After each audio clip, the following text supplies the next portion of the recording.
धन्यवाद करते हैं परमेश्वर पिता इस समय के लिए। धन्यवाद, धन्यवाद पवित्र आत्मा आपकी सहायता के लिए। धन्यवाद Yeshu Masih. Thank you Lord Jesus. पिता आपके नाम को हम ऊंचा उठाते परमेश्वर पिता। धन्यवाद करते इस बाइबल स्टडी के लिए पिता। धन्यवाद करते आपके बेटे के लिए परमेश्वर, ब्रदर शेखरानंद के लिए पिता। आपने उन्हें छुआ प्रभु परमेश्वर फिर से। परमेश्वर इस बाइबल स्टडी के लिए हम धन्यवाद करते पिता। हम प्रार्थना करते प्रभु, जो वचन हम सीखते प्रभु उसे मनन करे पिता परमेश्वर प्रभु। उस पर जिए पिता, करे परमेश्वर, सीखे सिखाए पिता। थैंक यू लॉर्ड परमेश्वर पिता। हम आपके प्रति विश्वास योग्य बने रहे परमेश्वर पिता प्रभु। यस पिता परमेश्वर, जैसे आपके वचन को मनन करते आप हमें प्रगटीकरण दीजिए पिता। आपके वचन के गुप्त भेदों को, बातों को परमेश्वर आप हम पर प्रकट कीजिए पिता। थैंक यू लॉर्ड जीसस पिता। जैसा भी आपका वचन में कहा है सब पिता, वही हम प्रचार करें पिता परमेश्वर।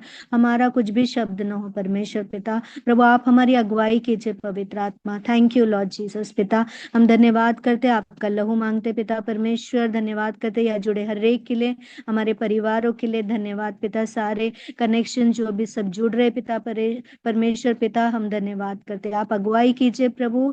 थैंक यू लॉर्ड पिता। आप चलाइए आपके आत्मा में परमेश्वर पिता। धन्यवाद करते यीशु के नाम से, सारी महिमा आपको देते पिता परमेश्वर, यीशु के नाम से आमेन। Amen. Amen. Thank you, sister, for your precious prayer. So, हम लोग आज सेकेंड कुरिन्थ चैप्टर 2:11 से पढ़ के एंटर करेंगे। यस। दूसरा कुरिन्थियों 2:11। शैतान का हम पर दांव न चले, क्योंकि हम उसकी युक्तियों से अनजान नहीं। 2 Corinthians chapter 2 verse 11. In order that Satan might not outwit us, for we are not unaware of his schemes. Janita, your voice is quite कम है, थोड़ा डिवाइस पास करो। सो यहाँ पर लिखा है, शैतान का हम पर दांव न चले, उसकी युक्तियों से हमको अनजान नहीं रहना चाहिए। इसी विषय पर आज हम ध्यान करेंगे, कैसे वो काम करता है।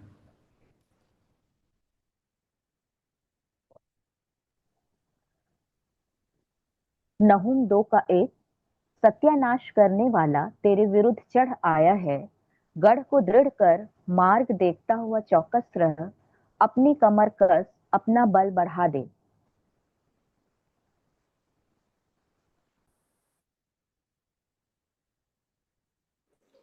Nahum chapter 2 verse 1.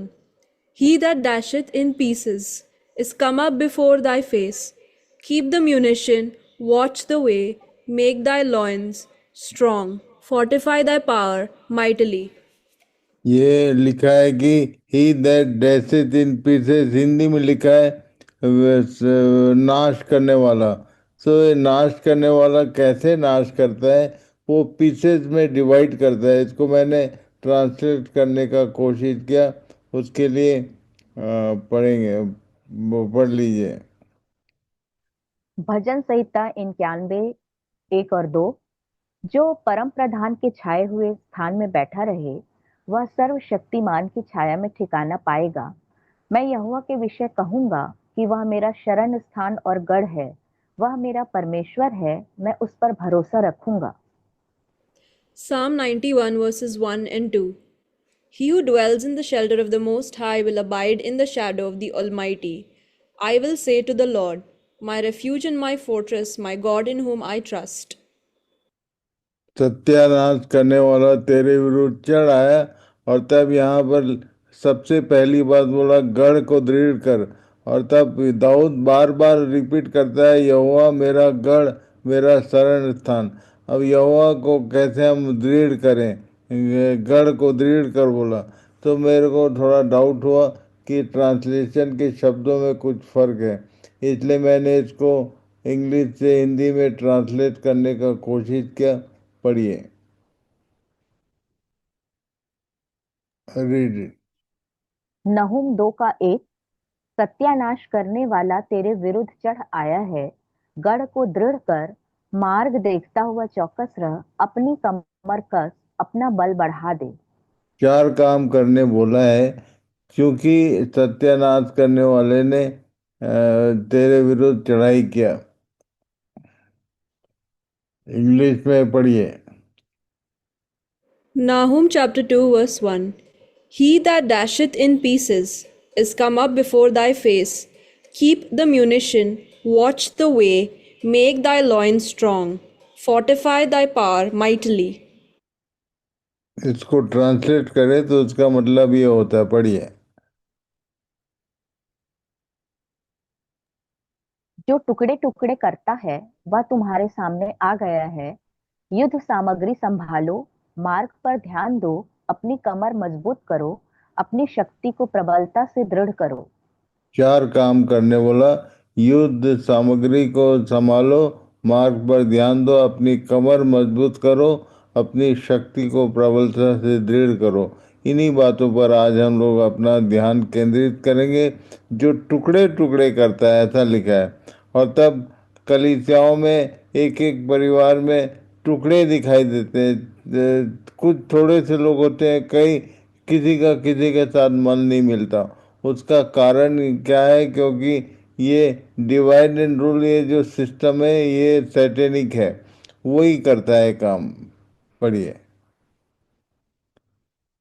सबसे पहला काम जो बोला, हथियार। पढ़िए। इफिसियों 6:13 से 20 तक।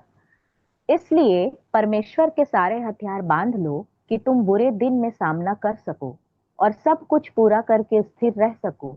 सो सत्य से अपनी कमर कसकर और धार्मिकता की झिलम पहनकर और पांवों में मेल के सुसमाचार की तैयारी के जूते पहनकर और उन सब के साथ विश्वास की ढाल लेकर स्थिर रहो, जिससे तुम उस दुष्ट के सब जलते हुए तीरों को बुझा सको। और उद्धार का टोप और आत्मा की तलवार जो परमेश्वर का वचन है ले लो, और हर समय और हर प्रकार से आत्मा में प्रार्थना और विनती करते रहो, और इसीलिए जागते रहो कि सब पवित्र लोगों के लिए लगातार विनती किया करो, और मेरे लिए भी, कि मुझे बोलने के समय ऐसा प्रबल वचन दिया जाए कि मैं हियाव से सुसमाचार का भेद बता सकूं, जिसके लिए मैं जंजीर से जकड़ा हुआ राजदूत हूं, और यह भी कि मैं उसके विषय में जैसा मुझे चाहिए हियाव से बोलूं। ये पॉल रिक्वेस्ट कर रहा था कि ये सब करो। हमारा यदि इसको आप 10 पद से पढ़ेंगे तो समझ में आएगा कि हमारा जो शत्रु है, हमारा जो युद्ध है, मल युद्ध, वो लहू और मांस से नहीं है। हमको जब कोई हमारे ऊपर संकट आता है तो हमको लोग दिखते हैं।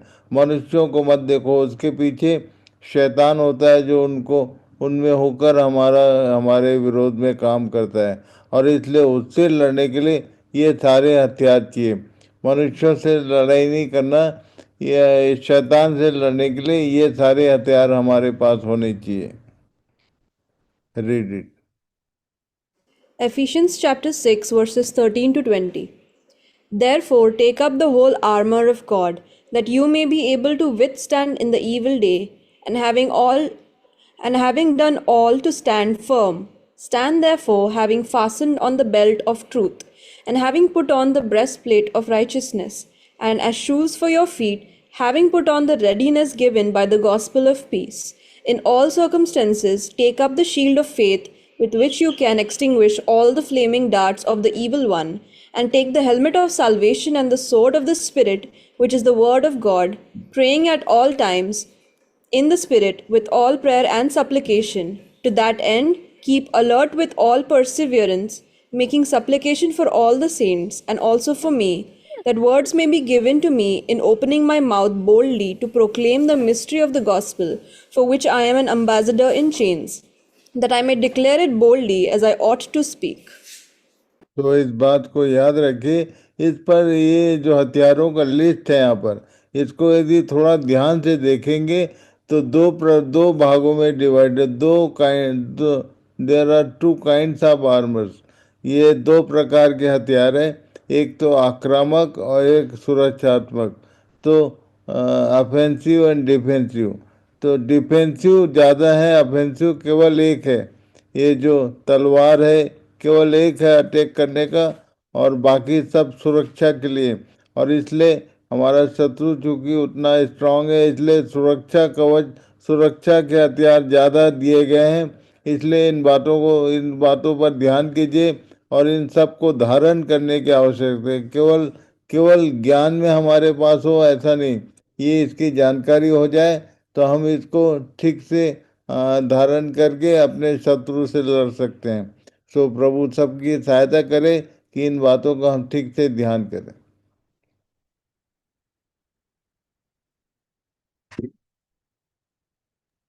यशायाह 35:3 से 6 तक। ढीले हाथों को दृढ़ करो और थरथराते हुए घुटनों को स्थिर करो। घबराने वालों से कहो, हियाव बांधो, मत डरो। देखो, तुम्हारा परमेश्वर पलटा लेने और प्रतिफल देने को आ रहा है। हाँ, परमेश्वर आकर तुम्हारा उद्धार करेगा। तब अंधों की आंखें खोली जाएंगी और बहिरों के कान भी खोले जाएंगे। तब लंगड़ा हरिण की सी चौकड़ियां भरेगा और गूंगे अपनी जीभ से जय जयकार करेंगे, क्योंकि जंगल में जल के सोते फूट निकलेंगे और मरुभूमि में नदियां बहने लगेंगी। इन सब बातों पर ध्यान लगाइए। दो बातें कही गई कि गढ़ को दृढ़ नहीं करना, अपनी पकड़ को उसके साथ मजबूत करना। गढ़ तो अपनी जगह मजबूत है, परमेश्वर यहोवा हमारा गढ़। और तब अपनी पकड़, अपने ढीले हाथों को जो बीच बीच में ढीले होते रहते हैं उनको उनको दृढ़ करो। और थरथराते हुए घुटनों को, मतलब प्रार्थना का जीवन वो स्थिर होना चाहिए। अच्छे प्रार्थना करने वाले बने। कल हमने देखा कि जब बिल पास हुआ इनके अगेंस्ट में, तो दानियल ने अपने प्रार्थना और धन्यवाद का जो क्रम था उसको और बढ़ा दिया, उसको कम नहीं किया उसने। सो प्रभु सहायता करे कि हम इस बात को, जो हमारे आसपास घबराने वाले हैं उनसे कहो, हियाव बांधो, मत डरो। एक दूसरे को एनकरेज करें ऐसे समय में जबकि संकट की स्थिति होती है। कहीं पर घबराने की आवश्यकता नहीं, क्योंकि ये परमेश्वर का, उसने कहा है कि अपना पलटा तुम मत लेना, पर तुम्हारा पलटा मैं लूंगा। और वो बोल रहा है कि पलटा लेने और प्रतिफल देने को वो आ रहा है। तो प्रभु इन सब बातों में हमारी समझ को खोले कि हम दूसरों की भी सहायता कर सकें। Read it. Isaiah chapter 35, verses 3 to 6.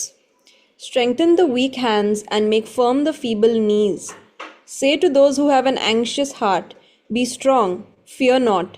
Behold, your God will come with vengeance, with the recompense of God. He will come and save you. Then the eyes of the blind shall be opened, and the ears of the deaf unstopped. Then shall the lame man leap like a deer, and the tongue of the mute sing for joy. For waters break forth in the wilderness, and streams in the desert.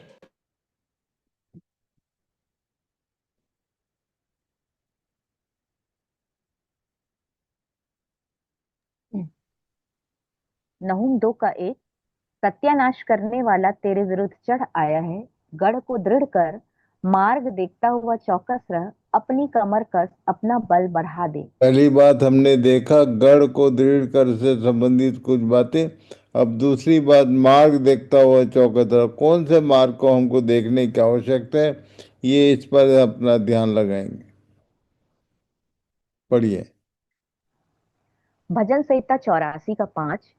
क्या ही धन्य है वह मनुष्य जो तुझसे शक्ति पाता है, और वे जिनको सियोन की सड़क की सुधि रहती है। Psalm 84, verse 5. Blessed are those whose strength is in you, in whose heart are the highways to Zion. Highway to Zion, ये सियोन के सड़क पर ध्यान करने की आवश्यकता है। ये सियोन किसको बोलता है, ध्यान पढ़ेंगे। पढ़िए। दूसरा शमूएल 5:7। दाऊद ने सियोन नाम गढ़ को ले लिया, वही दाऊदपुर भी कहलाता है। 2 Samuel chapter 5, verse 7. Zion, a name applied to Jerusalem at least since the time of David.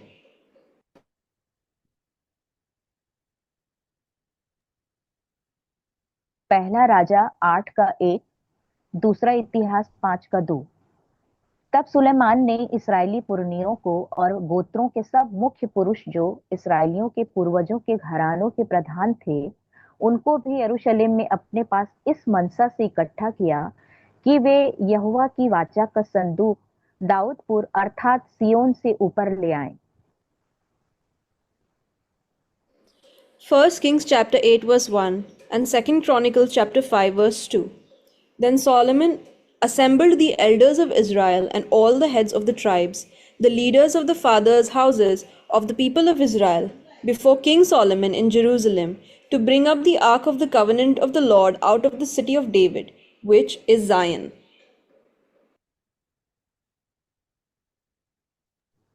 भजन संहिता 102 का 21 और 22।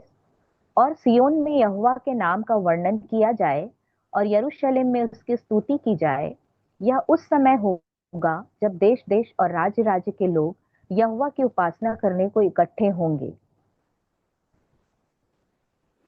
Psalm 102 verse 21-22.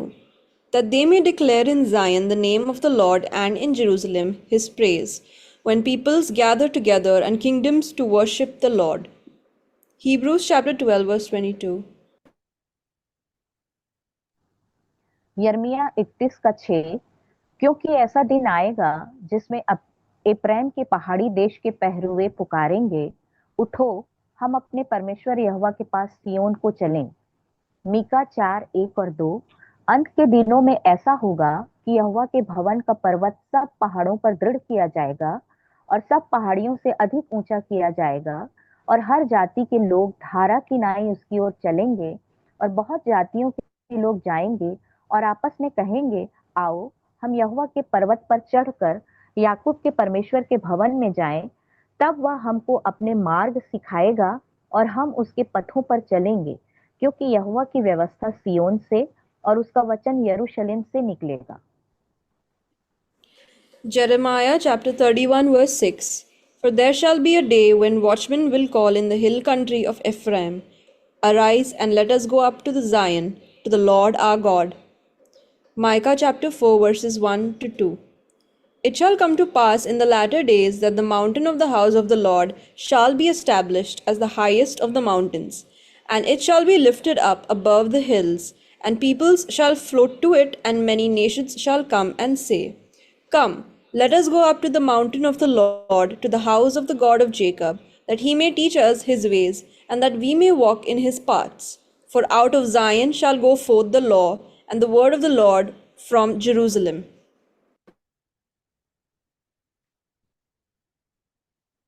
ये किसी भी शहर में एक ही हाईवे नहीं होता है, चारों तरफ से रोड आते हैं, और तब उस मेट्रो, कोई भी जो बड़ा शहर होता है उसके चारों ओर से लोग उसमें आते जाते हैं। तो हम लोग यरूशलेम से निकलने वाले सारे रोड पर ध्यान करेंगे कि किसके बारे में क्या बोलना चाहता है, तब आप सबको समझ में आएगा कि हमको मार्ग देखते हुए चौकस रहने की बात क्यों कही गई। पढ़िए।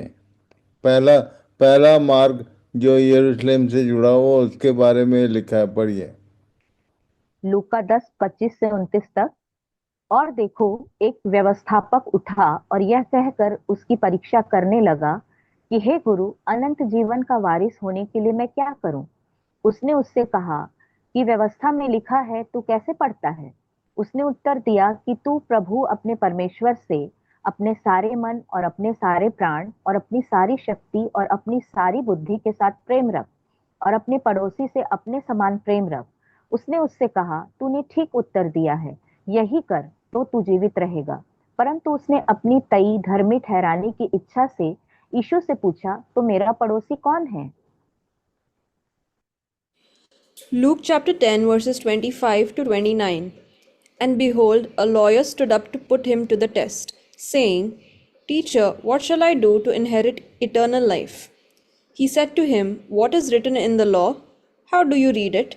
And he answered, You shall love the Lord your God with all your heart, and with all your soul, and with all your strength, and with all your mind, and your neighbor as yourself. And he said to him, You have answered correctly. Do this, and you will live. But he, desiring to justify himself, said to Jesus, And who is my neighbor?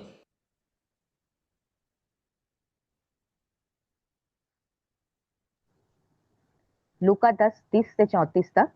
यीशु ने उत्तर दिया कि एक मनुष्य यरूशलेम से यरीहो को जा रहा था कि डाकुओं ने घेर कर उसके कपड़े उतार लिए और मार पीट कर उसे अधमुआ छोड़कर चले गए। और ऐसा हुआ कि उसी मार्ग से एक याजक जा रहा था, परंतु उसे देख के कतराकर चला गया। इसी रीति से एक लेवी उस जगह पर आया, वह भी उसे देख के कतराकर चला गया।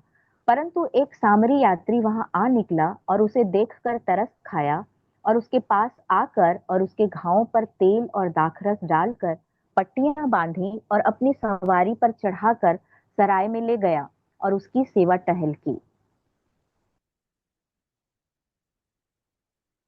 Luke chapter 10 verses 30 to 34. Jesus replied, "A man was going down from Jerusalem to Jericho, and he fell among robbers who stripped him and beat him and departed, leaving him half dead. Now by chance a priest was going down that road, and when he saw him, he passed by on the other side. So likewise a Levite, when he came to the place and saw him, passed by on the other side. But a Samaritan, as he journeyed, came to where he was, and when he saw him, he had compassion. He went to him and bound up his wounds, pouring on oil and wine. Then he set him on his own animal and brought him to an inn and took care of him." इस word से related एक गाना गाया करते हैं मसीही लोग churches में। एक गीत होता है, उसने दाखरस और तेल उंडेला, पर दाखरस और तेल उंडेला जो है वो उसके बारे में ठीक से जानते नहीं। आज इस बात को ठीक से समझिए कि एक रास्ता है यरूशलेम से यरीहो की ओर। यरूशलेम जो है परमेश्वर का निवास स्थान, परमेश्वर का वास स्थान, और यरीहो बोलने से श्रापित संसार। जिसने ये यरूशलेम की ओर पीठ और यरीहो की ओर मुंह किया, उसके कपड़े उतार दिए जाते हैं और घाव से भरा हुआ उसको मार पीट कर छोड़ दिएगा ऑन द वे। और तब उसी डायरेक्शन में एक प्रीस्ट भी जा रहा है और लेवी भी जा रहे हैं, पर वो दोनों भी कतरा कर चले गए। पर उस मार्ग में एक सामरी यात्री आ निकला और उसने सुधि ली। हम सब के सब मारे हुए थे और हमने इस संसार की तरफ मुँह करके हम जीवन बिता रहे थे, और हमारे पास वस्त्र नहीं था, और हम सब के सब घाव से भरे हुए और समस्याओं से जकड़े हुए थे। यीशु ने आकर हमारे जीवनों में काम किया और उसने हमारी सुधि ली है। तो हमारा जो नियरेस्ट फ्रेंड है, वह नेबर है, वो यीशु ही है। उससे अपने मन प्राण से सहित प्रेम करने की बात कही गई। और तब यीशु ने इसलिए पूछा था पतरस से 3 बार, क्या तू मुझसे प्रेम करता है? ये प्रश्न आज आपके लिए भी है कि really do you love him? उससे प्रेम करने का मतलब हम इसको ठीक से मनन करें, ध्यान करें कि हमारा मुंह परमेश्वर की ओर है या संसार की ओर है। हमारे जीवन में नॉर्मल रूटीन में हमारी स्थिति क्या है? और यदि यरीहो की तरफ, श्रापित संसार की तरफ मुंह करके जी रहे हैं, तो आपके कपड़े जो मान लो पहने भी होंगे, प्रभु ने जो धार्मिकता का वस्त्र दिया, ये उतार दिया जाता है, और तब हम परमेश्वर के सामने उपस्थित होने लायक नहीं रह जाते। और इसलिए प्रभु सहायता करे कि इस पहले मार्ग पर पहले तो खुद को चेक करें कि आप कहीं इस मार्ग में, इस डायरेक्शन में तो नहीं जी रहे। और यदि आप सही, आपका डायरेक्शन प्रभु की ओर है, यरूशलेम की ओर मुंह और संसार की ओर पीठ है, यदि आपने संसार को पीठ के पीछे रख दिया, तो अपने आसपास, अपने परिवारजनों, अपने मित्रों पर ध्यान कीजिए, उनकी सहायता कीजिए कि वो कहीं इस मार्ग में तो नहीं है। मार्ग देखता हुआ चौकस रह का मतलब यह है, सबसे पहला मार्ग यरूशलेम से यरीहो। और तब उसके बाद उसके आगे क्या हुआ उसको आप पढ़ लीजिए, बाद में पढ़िए। सेकेंड जो दूसरा मार्ग है उस पर ध्यान करेंगे, पढ़िए। मत्ती 21:1-6 तक। जब वे यरूशलेम के निकट पहुंचे और जैतून पहाड़ पर बैतफगे के पास आए, तो यीशु ने 2 चेलों को यह कहकर भेजा कि अपने सामने के गांव में जाओ। वहां पहुंचते ही एक गदही बंधी हुई और उसके साथ बच्चा तुम्हें मिलेगा, उन्हें खोलकर मेरे पास ले आओ। यदि तुम में से कोई कुछ कहे तो कहो कि प्रभु को इनका प्रयोजन है, तब वह तुरंत उन्हें भेज देगा। यह इसलिए हुआ कि जो वचन भविष्यद्वक्ता के द्वारा कहा गया था वह पूरा हो, कि सियोन की बेटी से कहो, देख तेरा राजा तेरे पास आता है, वह नम्र है और गधे पर बैठा है। वरन लादू के बच्चे पर चेलों ने जाकर जैसा यीशु ने उनसे कहा था वैसा ही किया। Matthew chapter 21 verses 1 to 6. Now, when they drew near to Jerusalem and came to Bethphage, to the Mount of Olives, then Jesus sent 2 disciples, saying to them, "Go into the village in front of you, and immediately you will find a donkey tied and a colt with her. Untie them and bring them to me. If anyone says anything to you, you shall say, 'The Lord needs them,' and he will send them at once." This took place to fulfill what was spoken by the prophet, saying, "Say to the daughter of Zion, Behold, your king is coming to you, humble and mounted on a donkey, on a colt, the foal of a beast of burden." Then disciples went and did as Jesus had directed them. तो ये एक मार्ग है। इस मार्ग के किनारे एक गांव है। उस गांव में गधी और उसका बच्चा बंधा पड़ा है, बंधन में है। यीशु ने कहा, जाके उसको खोल के लाओ, और यदि कोई रोके तो कहना कि प्रभु को इसका प्रयोजन है। आज बहुत सारे लोग हमारे आसपास बंधन में है। प्रभु बोलता है उनको खोल के लेके आओ, क्योंकि प्रभु को उसका प्रयोजन है, उस पर सवारी करना चाहता है। तो ये एक सड़क है जिसके किनारे एक गांव में एक स्त्री और उसका बच्चा बंधा हुआ है। एक गधी और उसका बच्चा बंधा पड़ा है। तो आप अपना ध्यान करें, कहीं आप तो इस गांव में नहीं, आप भी बंधन में तो नहीं, और यदि आप नहीं है तो अपने आसपास को ध्यान करें। इस मार्ग को भी, इस मार्ग की चौकसी करना भी आवश्यक है। एक रास्ता भी है, यरूशलेम से बैतनिय्याह के मार्ग में एक गांव है बथफगे। पढ़िए।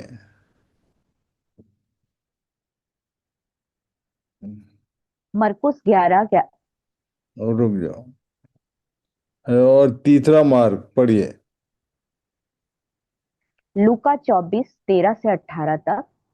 देखो, उसी दिन उनमें से 2 जन इम्माउस नाम एक गांव को जा रहे थे, जो यरूशलेम से कोई 7 मील की दूरी पर था, और वे इन सब बातों पर जो हुई थीं आपस में बातचीत करते जा रहे थे। और जब वे आपस में बातचीत और पूछताछ कर रहे थे, तो यीशु आप पास आकर उनके साथ हो लिया, परंतु उनकी आंखें ऐसी बंद कर दी गई थीं कि उसे पहचान ना सके।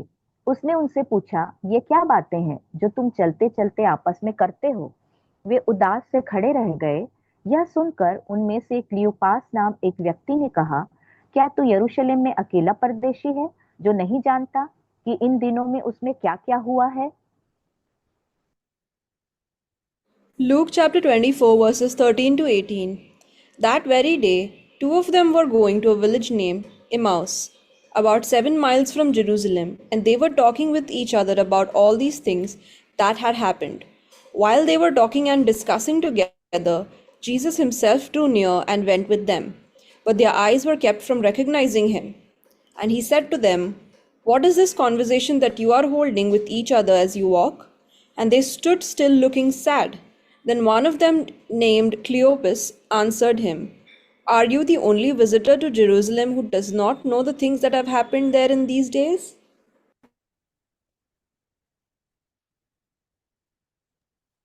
लूका 24:19 से 23 तक। उसने उनसे पूछा, कौन सी बातें? उन्होंने उससे कहा, यीशु नासरी के विषय में, जो परमेश्वर और सब लोगों के निकट काम और वचन में सामर्थी भविष्यद्वक्ता था, और महायाजकों और हमारे सरदारों ने उसे पकड़वा दिया कि उस पर मृत्यु की आज्ञा दी जाए और उसे क्रूस पर चढ़वाया। परंतु हमें आशा थी कि यही इसराइल को छुटकारा देगा। और इन सब बातों के सिवाय इस घटना को हुए तीसरा दिन है।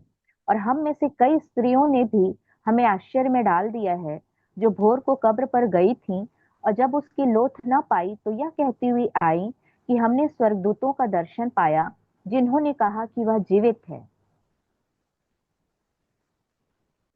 Luke chapter 24, verses 19 to 23.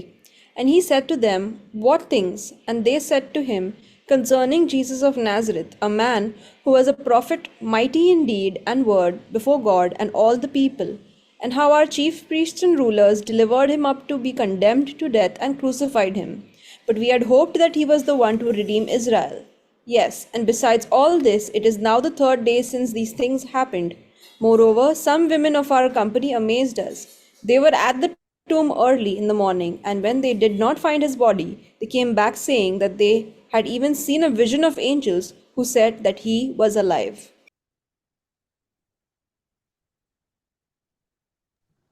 लूका 24:24 से 28 तक।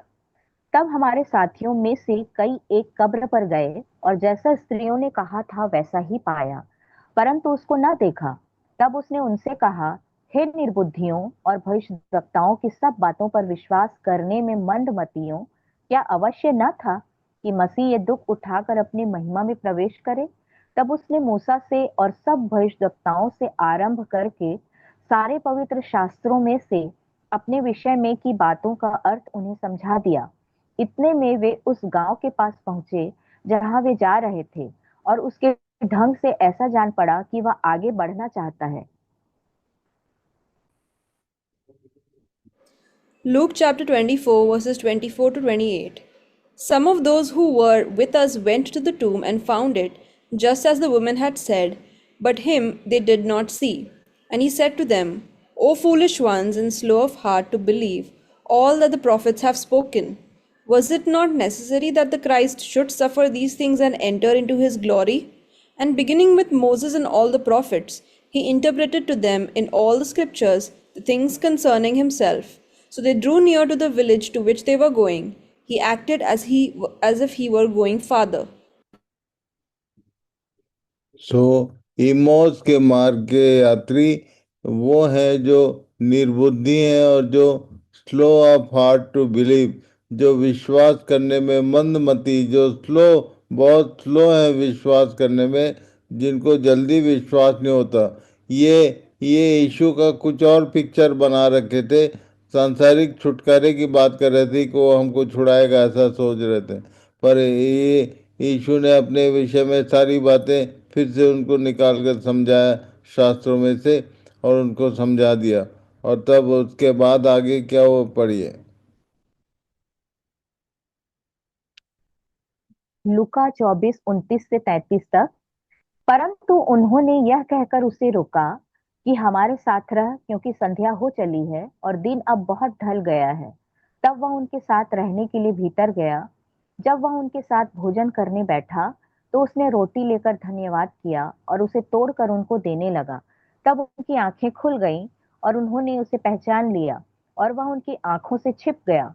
उन्होंने आपस में कहा, जब वह मार्ग में हमसे बातें करता था और पवित्र शास्त्र का अर्थ हमें समझाता था, तो क्या हमारे मन में उत्तेजना न उत्पन्न हुई?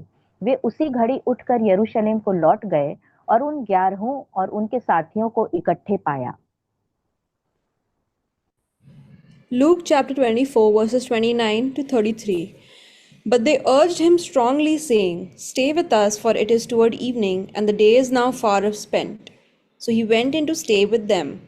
When he was at the table with them, he took the bread and blessed, and broke it, and gave it to them. And their eyes were opened, and they recognized him. And he vanished from their sight.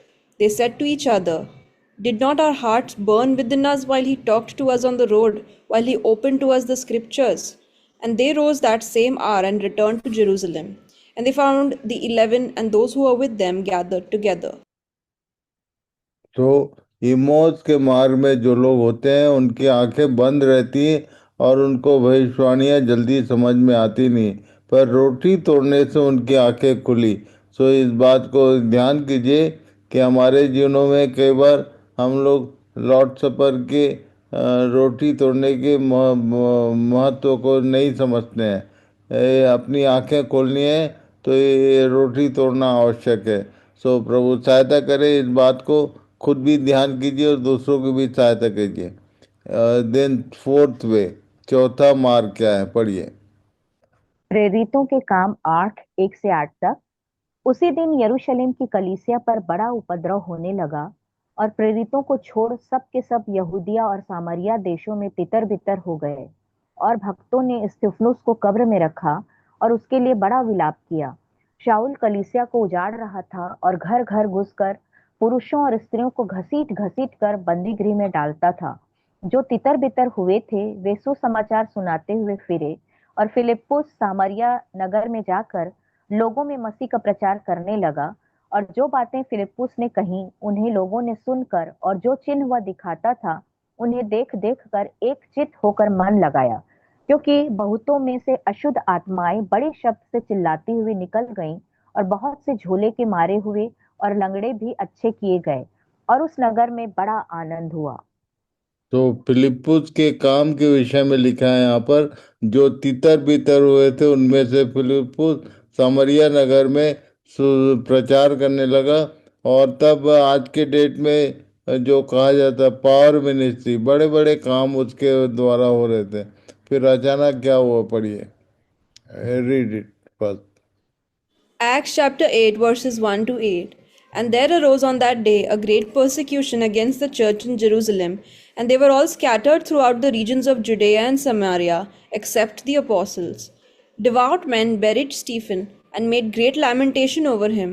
But Saul was ravaging the church, and entering house after house, he dragged off men and women and committed them to prison. Now those who were scattered went about preaching the word. Philip went down to the city of Samaria and proclaimed to them the Christ. And crowds with one accord paid attention to what was being said by Philip when they heard him and saw the signs that he did. For unclean spirits, crying with a loud voice, came out of many who had them, and many who were paralyzed or lame were healed. So there was much joy in that city.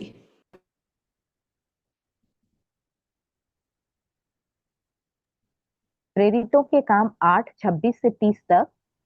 फिर प्रभु के एक स्वर्गदूत ने फिलिपुस से कहा, उठकर दक्षिण की ओर उस मार्ग पर जा जो यरूशलेम से अज्जाह को जाता है और जंगल में है। वह उठकर चल दिया, और देखो, कूश देश का एक मनुष्य आ रहा था जो खोजा और कूशियों की रानी कंदाके का मंत्री और खजांची था, और भजन करने को यरूशलेम आया था। और वह अपने रथ पर बैठा हुआ था और यशायाह भविष्यद्वक्ता की पुस्तक पढ़ता हुआ लौटा जा रहा था। तब आत्मा ने फिलिप्पुस से कहा, निकट जाकर इस रथ के साथ हो ले। फिलिप्पुस ने उसको उस ओर दौड़कर उसे यशायाह भविष्यद्वक्ता की पुस्तक पढ़ते हुए सुना और पूछा कि तू जो पढ़ रहा है क्या उसे समझता भी है? Acts chapter 8, verses 26 to 30. Now an angel of the Lord said to Philip, rise and go toward the south to the road that goes down from Jerusalem to Gaza. This is a desert place. And he rose and went. And there was an Ethiopian, a eunuch, a court official of Candace, queen of the Ethiopians, who was in charge of all her treasure. He had come to Jerusalem to worship and was returning, seated in his chariot, and he was reading the prophet Isaiah. And the Spirit said to Philip, go over and join this chariot. So Philip ran to him and asked, and heard him reading Isaiah the prophet, and asked, do you understand what you are reading?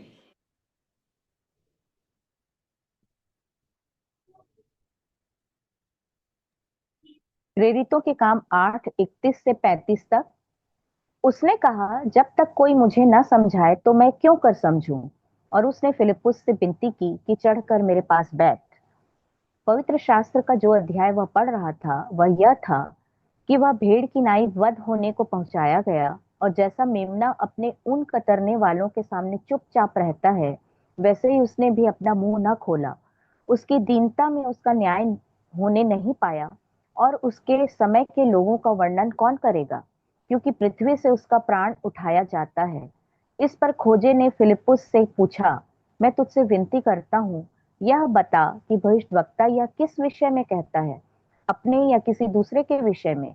तब फिलिप्पुस ने अपना मुंह खोला और इसी शास्त्र से आरंभ करके उसे यीशु का सुसमाचार सुनाया।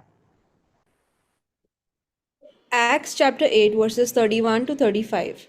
And he said, how can I unless someone guides me? And he invited Philip to come up and sit with him.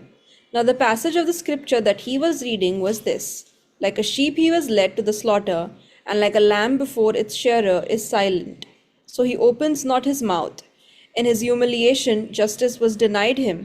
Who can describe his generation? For his life is taken away from the earth. And the eunuch said to Philip, about whom, I ask you, does the prophet say this? About himself or about someone else? Then Philip opened his mouth, and beginning with this scripture, he told him the good news about Jesus. ये event बहुत अद्भुत लगता है मुझे। मैं आपको बताना चाहता हूँ कि एक भीड़ में काम चल रहा था, बड़े बड़े पावर के काम हो रहे थे। उसको छुड़वाकर हमारे परमेश्वर का काम करने का तरीका आप ध्यान कर सकते हैं यहाँ पर, कि अज्जा के मार्ग में एक व्यक्ति है जो जो पढ़ रहा है पर नहीं समझ में आ रहा है फिर भी पढ़ रहा है और उसको कुछ नहीं मालूम, उसको पूछा गया कि जो कुछ तू पढ़ता है समझता भी है, उसने बहुत ही नम्रता से एक जवाब दिया कि जब तक कोई मुझे ना समझाए। आज आप ध्यान कीजिए कि हम लोग हमेशा भीड़ खोजते हैं समझाने के लिए। एक एक डोर टू डोर एक व्यक्ति को आप सुसमाचार सुनाओ, कोई झगड़ा कहीं कोई बात नहीं होगी। अभी जो कंप्लेन मैं सुनता हूँ, जो मूवमेंट चल रहा है छत्तीसगढ़ में और जगह में, भीड़ लगाने के कारण हो रहा है। एक एक जन को यदि हम सुसमाचार सुनाए तो ये प्रॉब्लम नहीं आएगा।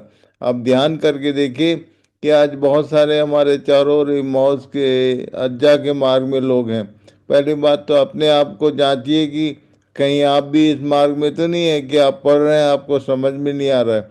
और यदि आपको समझ में आ रहा है तो दूसरों को समझाने की आवश्यकता है। आप दूसरों की सहायता कीजिए, सुधि लीजिए। ये एक मार्ग है जिसकी चौकसी करने की आवश्यकता है।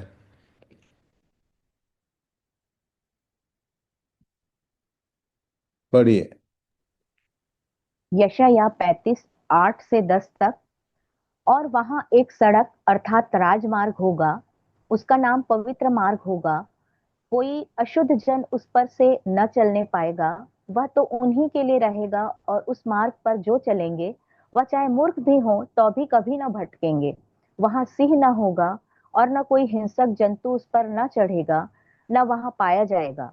परंतु छुड़ाए हुए उसमें नित्य चलेंगे, और यहोवा के छुड़ाए हुए लोग लौटकर जय जयकार करते हुए सिय्योन में आएंगे। और उनके सिर पर सदा का आनंद होगा, और वे हर्ष और आनंद पाएंगे, और शोक और लंबी सांस का लेना जाता रहेगा। ये एक मार्ग है, राजमार्ग बोलता है। इसके विषय में पढ़ लीजिए। Isaiah chapter 35, verses 8 to 10. And a highway shall be there, and it shall be called the way of holiness. The unclean shall not pass over it. It shall belong to those who walk on the way. Even if they are fools, they shall not go astray. No lion shall be there, nor shall any ravenous beast come upon it. They shall not be found there. But the redeemed shall walk there, and the ransomed of the Lord shall return and come to Zion with singing. Everlasting joy shall be upon their heads. They shall obtain gladness and joy, and sorrow and sighing shall flee away. ये highway क्या है? पढ़िए।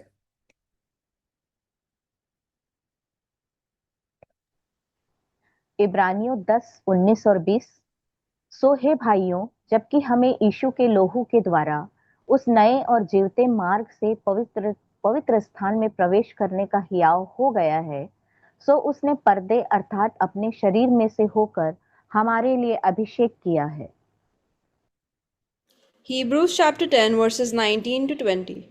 Therefore, brothers, since we have confidence to enter the holy places by the blood of Jesus, by the new and living way that he opened for us through the curtain, that is, through his flesh. तो ये जीवित मार्ग बोलते हैं, living वे। मैं इसको बहुत easy way पे समझाना चाहता हूँ। आपने आप जरूर मॉल में गए होंगे कभी, वहाँ पर एक्सलेटर होता है, मूविंग सीढ़ी होती है। उस जीवित मार्ग में जीवित मूवमेंट करने वाले किसी चीज़ पर आपको चलने की आवश्यकता नहीं, मजबूती से खड़े रहने की आवश्यकता है।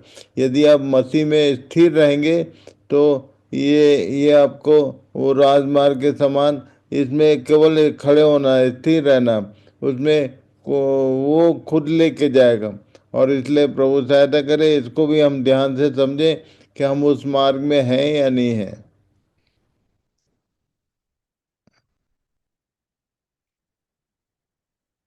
नहूम 2:1।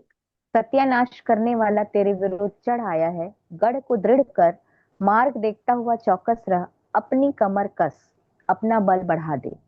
तो कमर कसने के विषय में तीसरी बात कही कि पहली बात गढ़ को दृढ़ कर, दूसरी बात मार्ग देखता हुआ चौकस रह, तीसरी बात अपनी कमर कस। कमर कसने के विषय में क्या बोलता है? पढ़िए। लूका 12:35 से 37 तक। तुम्हारी कमरें बंधी रहें और तुम्हारे दिए जलते रहें, और तुम उन मनुष्यों के समान बनो जो अपने स्वामी की बाट देख रहे हो कि वह ब्याह से कब लौटेगा, कि जब वह आकर द्वार खटखटाए तुरंत उसके लिए खोल दें। धन्य है वे दास जिन्हें स्वामी आकर जागते पाए। मैं तुमसे सच कहता हूँ कि वह कमर बांध कर उन्हें भोजन करने को बैठाएगा और पास आकर उनकी सेवा करेगा।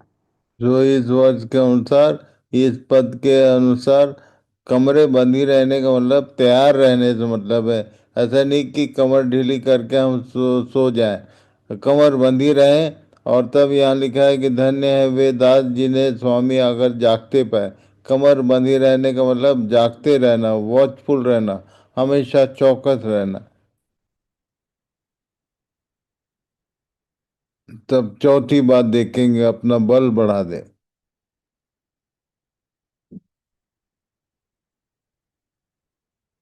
Unity is strength.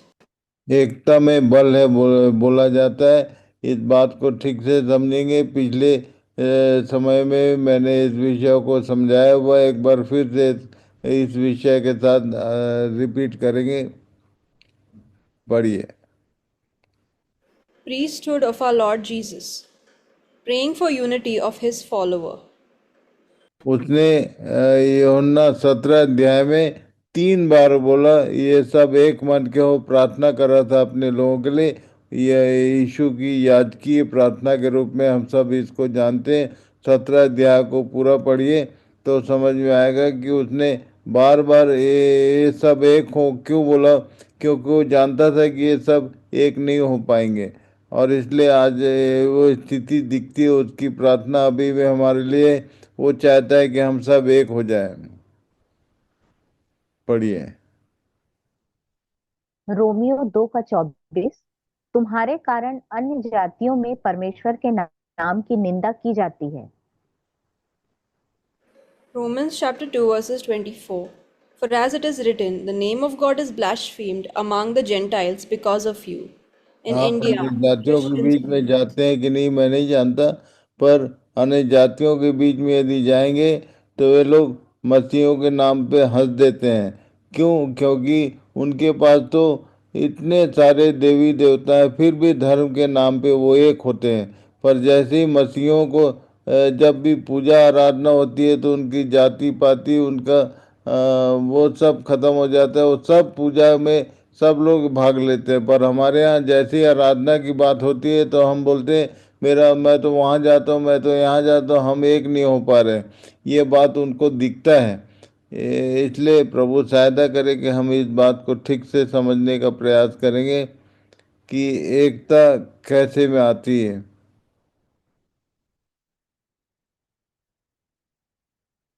unity in the Bible.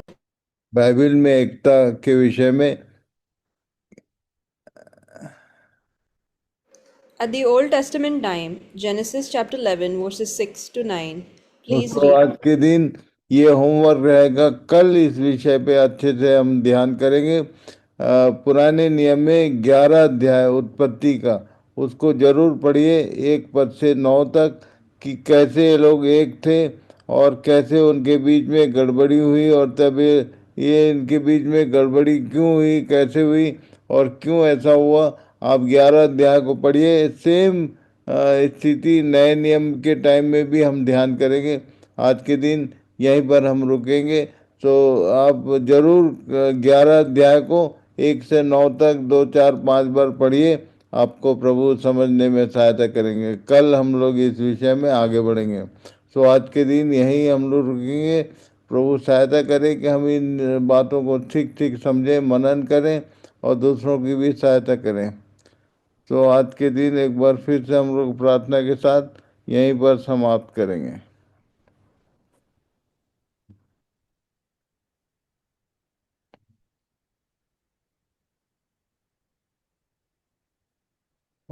Paru बहन प्रार्थना करेंगी नागपुर से।